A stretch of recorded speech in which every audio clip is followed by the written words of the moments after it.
Assalamualaikum warahmatullahi wabarakatuh. Hamdan wa syukran lillah, summa salatan wa salaman ala rasulillah, amma ba'du. Kembali kita mengucapkan puji syukur kehadirat Allah Subhanahu wa taala pada pagi hari yang cerah ini. Bapak-bapak, ibu-ibu, saudara-saudari, keluarga besar pada tanggal 1 Belawan, kita dapat kiranya berkumpul berhadir di Masjid Al-Abrar Makolan tanggal 1 ini dalam rangka menegakkan syiar Islam, mempererat tali silaturahmi sembari juga menambah kebenaran ilmu-ilmu agama. Selawat dan salam kita sampaikan kepada paduka yang mulia Nabi besar Muhammad sallallahu alaihi wasallam. Allahumma shalli wa sallim wa barik alaihi. Ahli, keluarga dan para sahabat, mudah-mudahan kita semua yang berkumpul berhadir hari ini menjadi bagian daripada hamba-hamba Allah yang insyaallah mendapatkan keselamatan dunia dan akhirat. Amin ya Allah, amin ya rabbal alamin. Salam takdim dan hormat kepada pimpinan dan seluruh personel jajaran keluarga besar dan tanggal 1 Belawan yang mengikuti pengajian pada pagi hari yang cerah ini. Sidang jamaah yang dimuliakan Allah Subhanahu wa taala. Hari ini kita sudah sampai di bulan Safar 1442 Hijriah. Kembali kita diingatkan dengan berbagai macam ayat-ayat Al-Quran.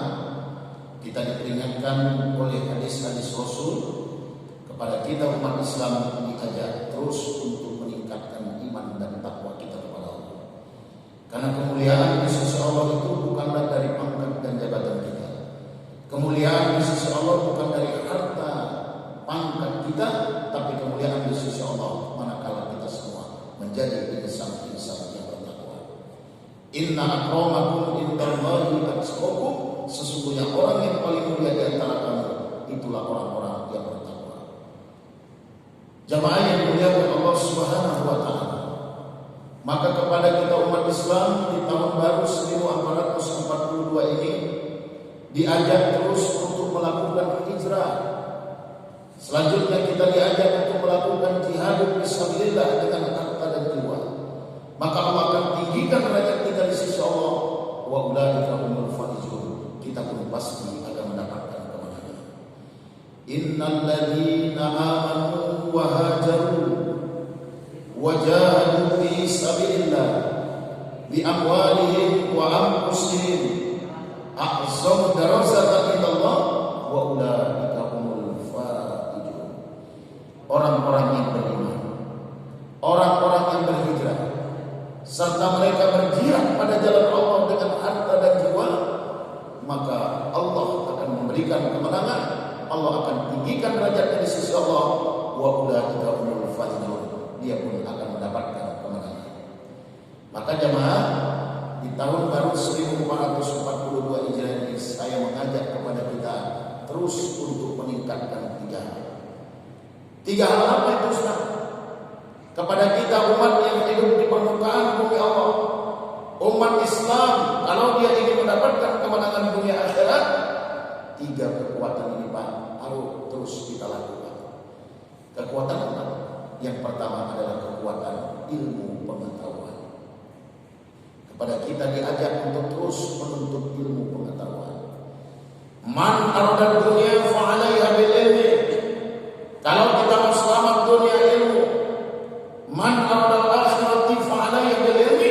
Kalau kalian mau selamat akhirat ilmu, man arada huma fa'alaiha bil ilmi. Kalian mau selamat dunia akhirat harus punya ilmu. Betapa bahagialah jemaah ketika kita umat Islam adalah orang-orang yang selalu menuntut ilmu pengetahuan. La anta dua fata'annama ayatin min kitabillah khairun min ibadatin sa'ati. Barang siapa yang melangkahkan kaki di pagi hari dan petang, dia pelajari satu ayat dalam kitab suci Al-Quran, maka itu lebih bagus dibandingkan ibadah setahun. Man kharaja fi talabil ilm wa huwa fi sabilillah hatta yatim. Barang siapa yang berniat menuntut ilmu agama, maka dia telah melakukan bagian daripada jihad fi sabilillah. Yang kita lakukan pagi hari ini Bapak, sidang jamaah adalah jihad pada jalan Allah dalam bentuk menuntut ilmu pengetahuan. Luar biasa. Orang-orang yang selalu menuntut ilmu pengetahuan akan diberikan 5 kebaikan dunia dan akhirat. Apa yang pertama? Yang rajin menuntut ilmu kebaikan, menuntut ilmu agama, dunia dan akhirat akan dapat yang pertama, la yusibuhu faqrun di dunia. Dijamin tidak akan fakir melarat hidup di dunia. Wa yanzu min azabil qabri, terlepas dia daripada siksa kubur. Yukta kitabihi biyamini, terima catatan amal dengan tangan kanan. Ya'muru ala sirat kalbarqil khatib, dapat melewati titian siratal mustaqim bagi kilat menyambar. Al jannatu bila asabin wala adabin, dimasukkan surga tidak ada hisab, tidak ada azab kelak nanti di yaumil mahsyar. Ayo Bapak Ibu, kita terus meningkatkan ilmu pengetahuan. Tidak ada istilah kata dalam menuntut ilmu. Tidak ada istilah selesai dalam menuntut ilmu. Tuntutlah ilmu dari wayang sampai ke liang lahat. Ayo jamaah, kalau kita ingin menjadi orang yang menang, silakan kita terus menuntut ilmu pengetahuan. Bahkan ibadah yang kita lakukan pun Bapak Ibu, kalau tidak punya ilmu, makruh. Kuluman bi ghairi ilmi ya'mal a'maluhu mardudatun la tuqbal. Kata Rasul apa? Ibadah tanpa didasari dengan ilmu mardud, bisa ditolak ibadah kita. Seperti contohnya apa Bapak Ibu? Kalau kita ingin mendapatkan sholat yang dikatakan khusyuk, ini harus punya ilmu. Ya, sholat itu kan ada yang dikatakan shuhud, ada sholat itu tergolong kepada rukun. Ini termasuk sholat yang kurang baik. Apa itu sholat shuhud? Ketika menegakkan ibadah sholat lalai. Apa itu sholat rukun? Ketika menegakkan ibadah sholat iya dalam sholatnya, ini tidak berkualitas. Jadi bagaimana Ustaz supaya sholat yang kami lakukan itu tergolong kepada sholat khusyuk, sebagai pewaris daripada surga Firdaus? Sholat khusyuk itu kan pewaris surga Firdaus. Qad aflahal mu'minun alladzina hum fi salatihim khashi'un alladzina yarisuna al-firdaus hum fiha khalidun. Betapa mantaplah orang-orang yang beriman, orang-orang yang menegakkan sholat dengan khusyuk, maka dia akan mewarisi daripada surga Firdaus. Hum fiha khalidun, dia pun akan kekal selama-lamanya. Maka Bapak Ibu, untuk menggapai khusyuk itu perlu ada ilmu. Dalam kitab Ihya Ulumuddin, Imam Al-Ghazali rahimahullah memberikan pedoman kepada kita. Kalau sholat kita mau khusyuk, 6 ini harus ada di dalam sholat yang kita lakukan. 6. Apa yang pertama Ustaz? Kalau sholat mau khusyuk, kita harus hadurul qalbu. Apa itu? Hadirkan hati ketika sholat semata karena Allah. Hadirkan sholat hanya semata karena Allah. Inna sholati, sesungguhnya sholat, wa nusuki, ibadatu, wa mayahya, hidupku, wa mamati, matiku, lillahi rabbil alamin, hanyalah kepada Allah penguasa alam semesta. Hadirkan hati ketika sholat hanya semata karena Allah, tidak ada yang lain. Maka untuk mendapatkan kehadiran hati dalam sholat, sebelum kita menegakkan ibadah sholat, lakukan dulu Bapak Ibu. Apa itu Ustaz? Kepada kita umat Islam, kalau sholat yang mau khusyuk, 4 proses ini lakukan. Apa itu? Takbiru zohir anil akdas wal akbas. Coba berupaya menjaga tubuh kita dari buah hadas. Kalau kita beradas besar, cepatkan lagi. Kalau kita beradas kecil, wudu. Ini jadi amanah. Batal wudu, wudu, batal wudu, wudu, batal wudu, wudu. Wudu bukan hanya kita lakukan sebelum kita menegakkan ibadah sholat dalam kesempatan apapun jamaah, wudhu itu menjadi amalan. Insya Allah itu akan memantapkan kita menuju khusyuk. Karena ketika kita wudhu itu bisa menggugurkan dosa tangan. Ketika kita mencuci tangan, gugur dosa tangan, kumur-kumur, gugur dosa mulut, hidung, mata, kepala, kuping, kaki, berguguran dosa. Ketika kita rajin mengamalkan wudhu, insya Allah itu proses menuju sholat khusyuk. Sebelum sholat, apa yang kedua? Tad'iru zawari anil zaraimi wal azam. Ketika kita sebelum menegakkan sholat, bersihkan tubuh kita dari dosa lahir. Mana Bapak Ibu? Mulut, hidung, mata, telinga, tangan, kaki, syahwat. Sebelum kita sholat, coba kita istighfarkan tempat-tempat itu. Astaghfirullahaladzim. Mulut. Mungkin sebelum sholat ada kata-kata yang tidak baik keluar, insya Allah itu menggugurkan dosa itu. Mungkin sebelum sholat ada ghibah, namimah, memfitnah, menggunjing. Ada kata-kata yang tak baik kita keluarkan, gugurkan dengan memperbanyak istighfar. Hidung banyak memilih sesuatu yang bukan hak kita. Mata, pandangan mata mungkin selalu memandang yang tidak bermanfaat. Kuping mendengar sesuatu yang tidak bermanfaat. Kepala, kaki, syahwat. Coba kita istighfarkan sebelum kita sholat. Insya Allah khusyuk akan kita raih. Tad'iru zahir anil aqdas wal nafas. Kemudian yang ketiga, proses menuju khusyuk tad'iru qalbi anil akhlaqi majmumah. Berupaya Bapak Ibu kita bersihkan anggota batin kita dari maksiat. Dalam tubuh kita ini ada 7 latif. Latifatul qalbu, latifatul ruh, latifatul syirri, latifatul kahfi, latifatul akhwa, nafsun latigo, latifatul kullu jasad. Tapi sumber anggota batin itu adalah hati. Hidupkan hati sebelum kita sholat. Ala inal jasadi mudghah. Paida sholat jasadu kullu, paida pasadat jasadu kullu ala wa yaqulu. Dalam tubuh manusia ada segumpal daging. Kalau baik dagingku baiklah amal, kalau buruk daging buruklah amal. Itulah hati. Hidupkan dulu hati sebelum kita menegakkan sholat dengan memperbanyak kalimat-kalimat zikrullah. Satu di antara kalimat zikir yang kita ucapkan sebelum sholat adalah apa? Abdul zikri fa'lam annahu la ilaha illallah, la ilaha illallah. Hidupkan hati sebelum kita sholat. Insya Allah Bapak Ibu, kalau kita sudah melakukan poin pertama, 2 dan 3, akan dapatlah yang keempat.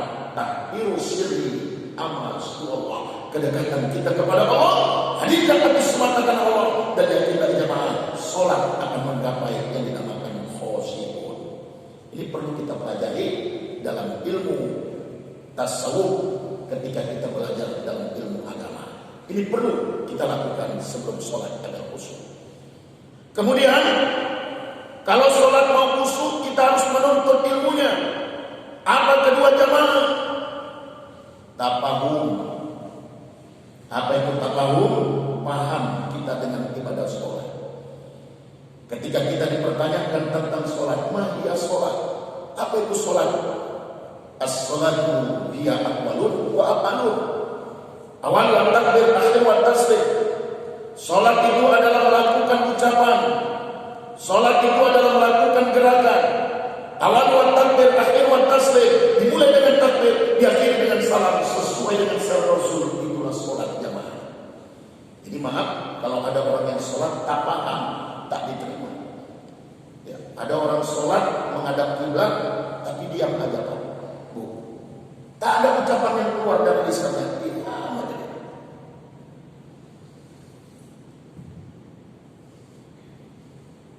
Batal sholat. Atau ada orang yang ketika menegakkan ibadah sholat, bacaan di dalam hati batal. Ya.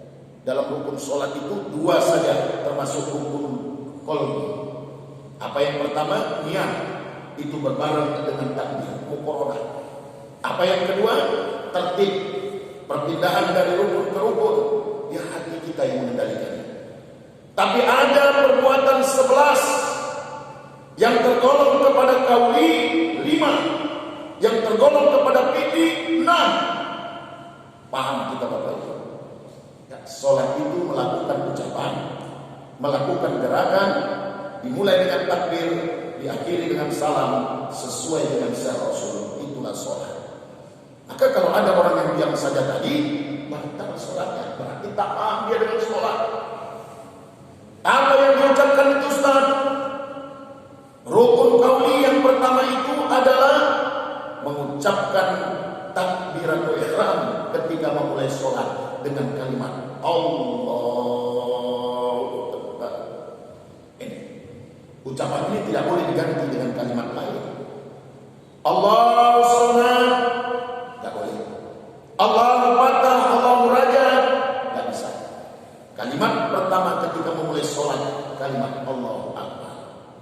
Makanya Pak, dulu ada petinju yang bernama Roy, masuk Islam, mengajarkan sholat boleh pakai bahasa daerah. Jelas itu adalah ajaran sesat. Ya, masuk masjid, takbir dengan bahasa daerah.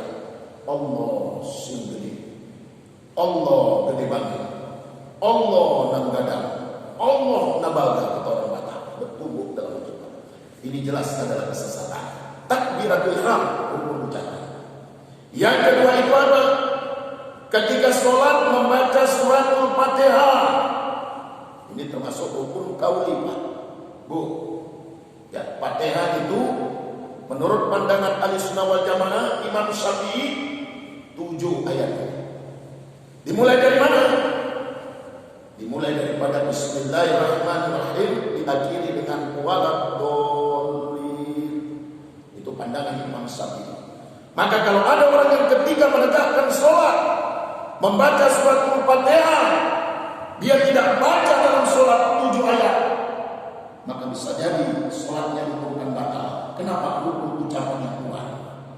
La sholata liman lam yaqra'u bi fatihatil kitab. Tidak ada sholat tanpa membaca suratul Fatihah 7 ayat ashabul matsani. Dia harus paham.